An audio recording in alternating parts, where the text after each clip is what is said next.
ஆனா இவ்வளவு பிரச்சனைக்கு அப்புறமும் கூட 2 கூட்டம் நடத்திட்டாரு. 2 கூட்டம் கட்டுக்கடங்காத கூட்டம். அதே அது தன்னோட ரசிகர் தலைவனை பாக்குறவங்க ஆதர்சத்தோட அவ்வளவு பேர் வராங்க. மகளிர் கூட்டத்துக்கு வராரு, கட்டுக்கடங்காத கூட்டம்.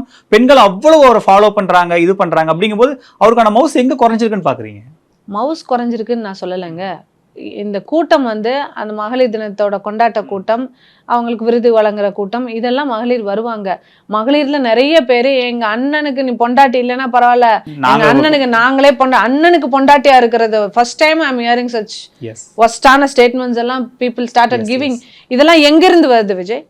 எங்க இருந்து நீங்க கிரியேட் பண்றீங்க? எங்க அண்ணனுக்கு பொண்டாட்டியா இருப்போம்னு சொல்றது, உன் பொண்டாட்டியை துரத்து நான் வரேன்னு இதெல்லாம் எங்க இருந்துங்க வருது? நீங்க கிரியேட் பண்றது தானே எல்லாமே. ஸோ இதை யாரு கரெக்ட் பண்ணணும்? அஃப்கோர்ஸ் அவர் தானே கரெக்ட் பண்ணணும். இது மாதிரி எல்லாம் பேசுறதோ இல்லை பப்ளிக்ல வந்து யங்ஸ்டர்ஸ் நிறைய பேர் ஃபீமேலை டார்கெட் பண்ணி அவ்வளோ ஒஸ்டா அவங்களோட சோஷியல் மீடியா அவனுங்களே உள்ளுக்குள்ள பெருமையா வேற சொல்லிக்கிறாங்க, நம்ம விர்ச்சுவல் வாரியர்ஸ் பார்த்துப்பாங்க எல்லாத்தையும், இவங்களெல்லாம் காலி பண்ணிடுவாங்க. இந்த காலி பண்றதுக்குலாம் ஒரு குரூப் வச்சிருக்கிறதுக்கு பேர் பெருமையா? ஒருத்தரை காலி பண்றதுக்கா வந்தீங்க?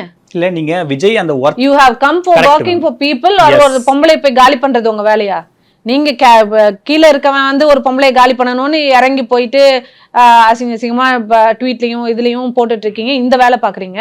மேல இருக்க தலைவர் ஒய்ஃப் அசிங்கப்படுத்துறதுக்காக இன்னொரு பொம்பளையை கூட்டிட்டு வர. 2 பேருக்கு என்ன வித்தியாசம்? So both doesn't have many maturity.